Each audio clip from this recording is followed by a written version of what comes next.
good. Okay, so I remember when I first saw Lord of the Rings, I was amazed by the perspective they were able to create with Gandalf and Frodo. So apparently this is how they do it. It's just perspective. You don't even have to think that much. So I'm a human size and Kristie looks like a hobbit. Thanks. Well, it's better than being massive. I'm huge. Are your feet hairy is the question. Not today. Ew. I'm here with my very good friend, Kristie Middleton, who, she could introduce herself better. She's an amazing advocate, the hardest working animal advocate I know. She is the author of Meat Less, fantastic book, and works for the Humane Society, but in a very particular, very special division called, I don't know, what's it called? Farm Animal Protection, that I have run a team that's called Food and Nutrition, and our food nutrition team. Do you want me to go ahead and say? Yeah. So what do you do? Yeah, tell everybody what you do. So I have 20 incredible people who work on my team, and we work with institutions like schools, hospitals, universities, military. We work with correctional facilities, essentially anyone that's serving a lot of food, and we help them get more plant-based options in their menus and reduce the amount of meat they're serving. That's amazing. I can't wait to tell you some of the stories, or if not, I'm not going to tell you. Kristie's going to tell you. Kristie's going to tell you. Hi, Tina. Do you remember Tina? Absolutely. Hey. Yay. And also, actually, the very exciting news is Kristie is coming to Alsace with us. So if you want to travel, not just with Patrick-Goudreau and not just with me, travel with Kristie.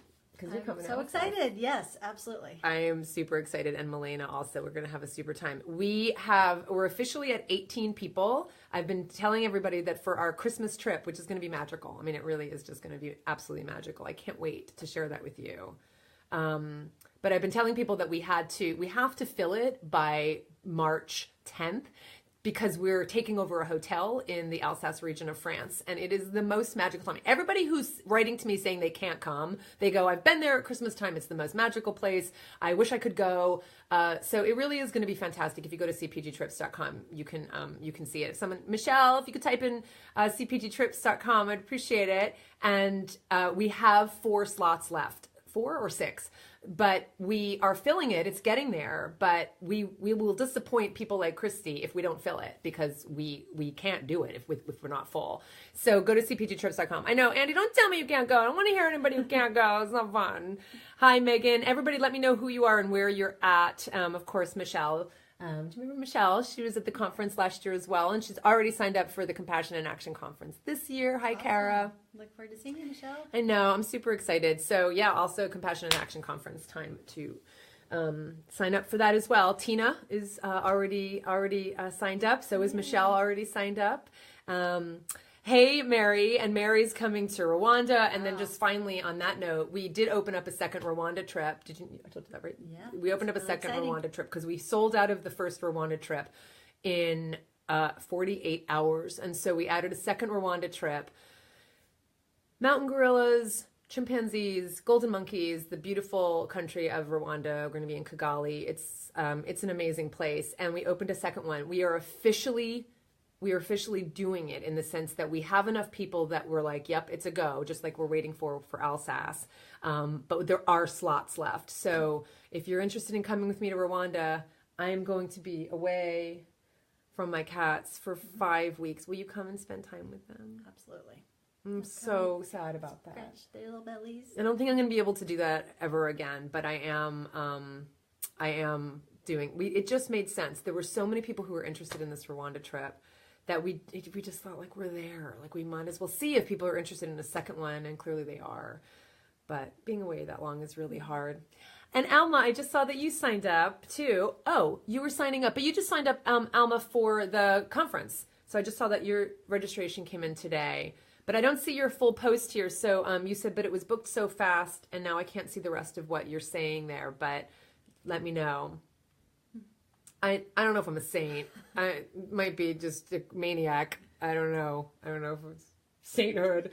But I do. I mean, I want to give this experience to people, and who knows if we'll ever get back there again. We do think, possibly possibly do it next year, or in 2020. Jesus. God. I don't want to talk about that. I don't want to talk about 2020 because that's a very significant long way birthday away. for me. Oh, okay. We won't talk about that yet. But we may, who knows if we'll go back again. We just thought we'll just do this one unique 5-week trip. But maybe we'll do another one. France, and you have Vietnam coming up. I know. It's going to be a busy passport stamp inducing year. I know. Lots of that going on. Yeah. So if you guys have any questions for Kristie, I want to share with you Kristie's work. I'm a little emotional today. I'm not going to lie, so I may cry. I don't know why I'm telling you that. Don't do that. You're like, please don't do that. That would be really awkward, having to comfort me on my basement 5. But yeah, I'm very emotional. And, a lot of people ask, and we're going to be talking about effective advocacy at the conference this year and the different forms of animal advocacy. And, I think what's really hard for advocates is sometimes it's really difficult to measure the efficacy of the advocacy. And it is, because sometimes, the best kind of advocacy is that which we're not involved in any part of the outcome, where we plant the seeds and we step back, and frankly, to have sustainable activism, I think we have to do that. But the kind of work that Kristie does, the ripple effect of the work she does, and we were just talking about it, like, it's not the sexy work. It's not the sexy work that shows up on social media, because it's about relationship building, because it's about networking and conversations and communication and the hard work.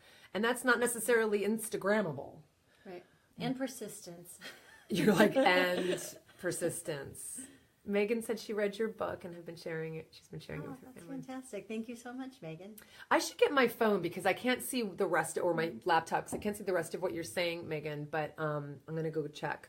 So, so the reason I want to share and celebrate Kristie's work is because it's such hard work, and it is persistence and consistency and relationship building, and the effect of this work is such that I don't think that enough people really know the effect of the work that they're doing in terms of literally changing the paradigms at these food service companies that then have the ripple effects at all the institutions they serve. So you start talking about that, just tell a story. I mean, just tell a story about like some people who you've seen have this, because these are individuals too. These are institutions, but these are individuals who are having paradigm shifts, and the ripple effect is just massive. Amen, says Star. I agree. So I'm just going to get my laptop. Sure, absolutely. I started doing this work about 6-7 years ago. Initially was working with institutions to help them move away from some cruel practices within their supply chains, like moving away from battery cage eggs. But we also realized that we would not be able to move toward more humane production, and at the same time, I guess, while reducing the amount of meat that we're eating. It's an important way to go about doing that. We can't have a more humane treatment of animals and continue to eat meat, eggs, and dairy at the current levels. I'm personally vegan and was very dogmatic about my approach for many years. Everybody has to be vegan. But as Megan knows, my approach with the book is at least we can reduce, and that would make a big difference. I'm certainly still all for people eating vegan and wish everybody would do that. But in the interim, I think it's really important that we look at ways that we can have that kind of massive impact. And what we identified is that the institutions, the universities that we were working with to help with like adding more cage-free eggs or moving away from the cruel practices within their supply chains, they were feeding thousands of meals a day. And so we could actually have an impact on those meals by getting them to serve more plant-based or vegan options. And so I brought on Ken Botts to my team, who worked at the University of North Texas. It was the first university in the nation to open a vegan dining hall. And Ken and his team there took this underperforming dining hall that was getting 175 transactions a day, and it became the second most popular dining hall on campus because the food was really good. Yeah, so they created this national precedent, the first university in the world actually that had a totally vegan dining hall. And we decided that we wanted to try to roll that out at institutions all around the country, and now we're working at a global level. And I mean, and you can't even keep up, right? I mean, you just hired some more people. I mean, I don't know if you have any particular positions open, but I mean, like you can't keep up. Like the work is just, it's so exciting. Meat Less is the name of Kristie's book, Meat Less. Right. Yes. We have now on my team 18, 19 people. We have 5 chefs. So we started out with 1 chef, but we were so busy that we would be booked all the way into August of this year, probably further than that at this point if we didn't keep expanding the team. So within the last 8 months, we've hired now 4 additional chefs, and we have another who's coming on board. Wow.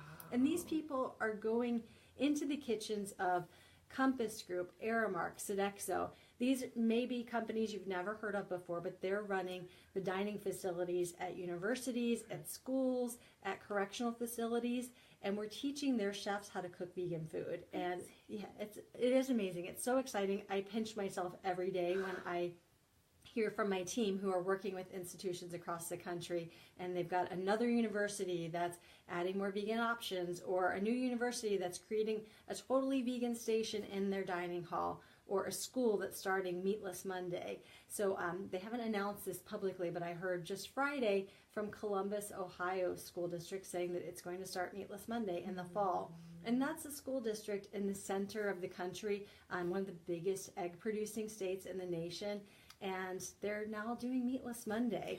And you can't imagine the impact that that's going to have, not just on the meals, but when we're working with schools, we're talking about influencing kids from the time they're little. Now vegetarian food is not going to be weird. It's going to be something that they're used to eating at least some of the time. So I'm really thrilled with all the progress that's happening. That's incredible. That's amazing. Yeah, I mean, that's the thing too, is that they then are so inspired by what they're seeing and the effect and the response and people wanting the food, and then they are sharing it with other school districts. I mean, that's what happens too, right? Is that they just get so excited about it, and we all just naturally as humans want to share the things that we're excited about. Right. So they're sharing it with their colleagues within. So you were just in Monterey, for instance. I mean, this was a conference, right? Or what would you call it? Yeah, we call it a summit. It's a day-long event. Exactly. And so just tell, what happens at these events? Like, who are these? These are the influencers. I mean, this is what we keep talking about.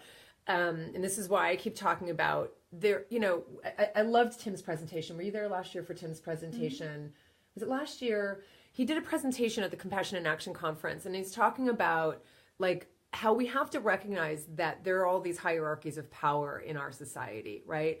And, you know, yeah, like if you just look at very basically, you've got the human and non-human, and like power and no power, right? But if you just look within our societies and you see how it's built, and we were talking from a political perspective, you've got all these chains within our society and in the political realm, and also in the private sector. And so if we think we're just, you know, if we think like, we can't ignore that they're the people who are in the positions of power to make the decisions that are affecting billions of lives. I mean, literally billions of lives. So you going in and working directly with these individuals who have the power and the power to make these decisions and these changes, that's massive. And it's cultivating relationships. And I don't know anyone better than you at being able to cultivate those relationships.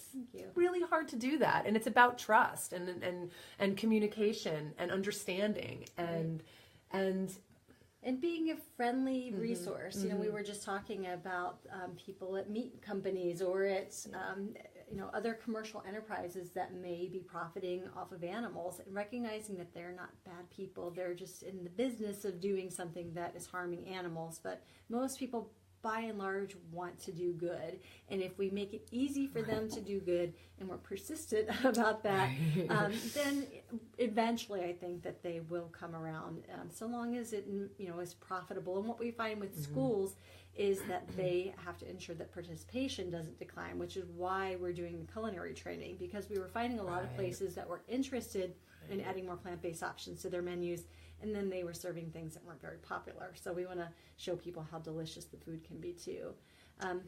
But one of the points that you made was the event that we did in Monterey last week. So we had 85 attendees, and they were from schools, hospitals, other institutions from all over California, primarily the northern part of the state, but we had some people from as far away as LA who came up for the event, and it was sponsored by Aramark and the California Department of Education. The California Department of Education. how many school districts are within the state of California? Over 1,000, and the director there said that they serve 5 million meals a day in California. So there are 32 million meals served in schools across the U.S. So we're talking about a sixth of all of the meals that are served in California. And the Department of Education has been this incredible supporter. We've done webinars with them. We have worked with them on their webpage that they just published within the last few weeks on vegetarian meals in schools. And they promote our resources on that.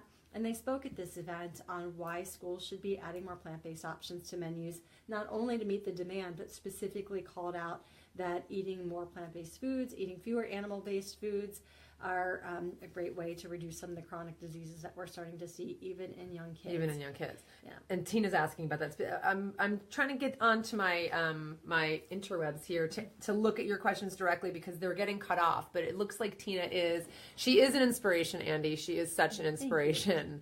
Has there been any research on the health of the students? I would imagine we can kind of glean what she's asking. Yeah. Are you guys kind of collecting data, or is that hard to do? Yeah, we haven't really been successful at collecting data on the health of the students. There's been some more anecdotal research that's done. There are actually 2 New York City public schools that are totally vegetarian. So again, public schools, totally vegetarian, which is pretty pinch-worthy itself. And they did it because they had students who were primarily looking for vegetarian meals. And the school found that after, I think it was 6 months or so of offering only vegetarian meals, that they saw increased attendance. So students were presumably healthier, but also it had a better impact on their test scores. They were paying more attention in classes, they were present, and they were performing better. So for people who are concerned about academic performance, again, this is one school, but I think that there's certainly some anecdotal evidence that it can actually have a positive impact on performance. Yeah, and I think that's what we're really missing is the more we can get that data and the more we can get it into schools and the more we can do this, the more we're going to start to see the data, start to see the effects. I mean, and this is how it happens, and she's on the forefront of this. And we've known for years. I mean, we talk about this with restaurant chefs. These chefs are not, we all have had the experience. We would go to a wedding or we go to a restaurant that's not vegan and we ask for food and we get, the spaghetti with salt. I don't know. Like, this is something awful. I mean, we all have stories of awful wedding food, right? And it's not because these chefs don't care. It's not because they want to stick it to you. It's that they're literally trained in fat and salt, specifically from animal products. And so we need more money and resources going into the kind of work that you're doing, specifically going into schools and institutions. And that can just be taken. I mean, if this could be replicated with it, in the private sector, literally like the private sector, like with restaurants and just more and more. And like, there's some great work being done, like the Sarnos, right? Doing that great work. But this is the kind of stuff that has the ripple effect because these are the chefs that, that are, I'm sure you have so many stories of the chefs who are like, I had no idea. I thought vegan food was going to be crapola. And this is my reputation and my craft. And I don't want to be told what to do, and I don't want it to be crappy. I don't want it to taste poor. Even like school chefs, I'm sure, also feel that way. Well, sure, they all have a lot of pride, and they take pride in the food that they're producing. One of my favorite quotes actually is from Aramark, and our friend who presented last week at the conference shared this quote on the screen, and the chef said, I went in thinking, what are these jerks going to teach me about cooking vegetables? Right. And I left incredibly inspired. Oh, that's awesome. And it is a lot of fun because you can see the transformation over the course of the day. So people come in often with preconceived notion, a chip on their shoulder. What are these people from the Humane Society going to teach me today? Why am I here? And by lunch, they are so excited. They're taking pictures of the food. They're talking about what they did. And so many of them leave saying that they're going to incorporate more of this way of eating into their day-to-day diets, if not become totally vegetarian or vegan. And we have had that happen. There's this awesome chef who's at Carnegie Mellon University who attended one of our day-long summits, and he became vegan, and now he has opened up this semester a vegan station at his dining hall. It's I'm pretty sure it's called Hungry Planet. There's Hungry Planet, the food company that used to be Match Meat. And so he's using all of their products. And they have this totally vegan station at Carnegie Mellon because this guy was so inspired by this work, became vegan himself, and is now dishing it up for all of his students. So it's really amazing. It's a lot of fun. That is amazing. That's what I love, is that it's how it affects these individuals, and then the what they want to do to further it even more. And Tina was asking, you touched on it a little bit. I mean, obviously these are the chefs who are affected and how it affects their own lives. But she's also asking, like, they'd be interested to see, I mean, this is why this data is so important, how the way that the kids are changing the way they're eating at the schools, how that's affecting when they get home, if they're carrying into that when they get home. But I'm sure they are. I mean, just also like, hey, Mom, I tried this food today that I've never had before. Yeah, I've certainly encountered people who said that, like chefs who said that they've run into parents in the grocery store and the kids are asking for food that they had at school. And so, the parents are like, oh, now I have to buy hummus because the kids ate it at school, which is a good problem to have. At least they're asking for that instead of flaming hot Cheetos, right? Yeah. So it's definitely having that carryover effect. But there are some schools we work with where kids are eating all 3 meals a day. We're talking, K through 12 schools where they're getting breakfast, lunch, and dinner in the classroom. So we know in the very least that they're getting a meatless meal throughout the course of 1 day a week at the schools that are doing things like Meatless Monday. And it's going to inspire, hopefully, them to eat healthier throughout the rest of the week. But we know that one day they're getting this nutrient-dense, delicious meal and having a huge impact for animals. So one school district we work with, Los Angeles Unified, they serve 700,000 meals a day, which is just an unbelievable number of meals. Right. So we calculated that, and this would be a lowball estimate, that by doing Meatless Monday that they would serve about 24 million meatless meals throughout the course of the year. So 24 million vegetarian meals being served by this one school district by doing Meatless Monday. Wow. And that's why we are seeing some data. I mean, I know it feels so little, but I mean, we are seeing that the number of animals being killed, from the USDA statistics, the slaughter statistics, it's decreasing. I mean, it's slight, but there's a shift, and I think there's something to that, because if it's not convenient, if it's not right in front of them, if they don't know that that's a viable option, if it's not affordable, whatever. I mean, it has to be easy and it has to be convenient for people, and the more it is, the more they're going to make that choice. Right. And one of the things that I've heard from a lot of people is that the vegetarian meals that we're working with the chefs on are so much more innovative. People are really interested now in healthy, fresh food. And so why would they go and get the scrambled eggs, the bacon, the sausage, when they can have something that's really colorful, that looks fresh, that's delicious? And our chefs are coming from, there are people who did not come from a vegan background. They started cooking vegan as a result of, I think all of them have had experience working with us at their institution. So we have Wanda White, who opened the vegan dining hall at University of North Texas, Chef Jennifer DeFrancesco, who was at Canisius College in upstate New York. And we worked with her. She changed a vegetarian, she said it was a tiny little vegetarian station at their dining hall, converted it to vegan, and sales went up by 400%. Oh my God. Yeah. And now Jen and her former colleague, who's now a colleague at HSUS, so these are people who worked with us in their job. They were not vegan or vegetarian. They were so inspired that they not only made these changes at their schools, and then they decided to come work for us, which is awesome because they can have a much bigger impact. However, they changed all of their desserts at Canisius to vegan. So if you go there and you get a cupcake or I don't know, a petit four or something that we're going to get in Alsace. If you get any of those desserts on campus, they're vegan. It doesn't matter where you go, they're vegan. What? Yeah. Wait, who, where? Canisius College. Where's Canisius? It's in Buffalo, New York. Yeah, right by Niagara Falls. That's so crazy. You're in that area, go and eat there. I love all the hearts and all the thumbs up. Yeah, that's insane. Yeah. I wonder, what are your thoughts about when I say sustainability, I'm asking about it, I mean about locking it in. Like, how are you able to track and keep them, I mean, there's so many schools and districts and institutions that you're working with. Is it easier just because you're working with a limited number of the food service providers?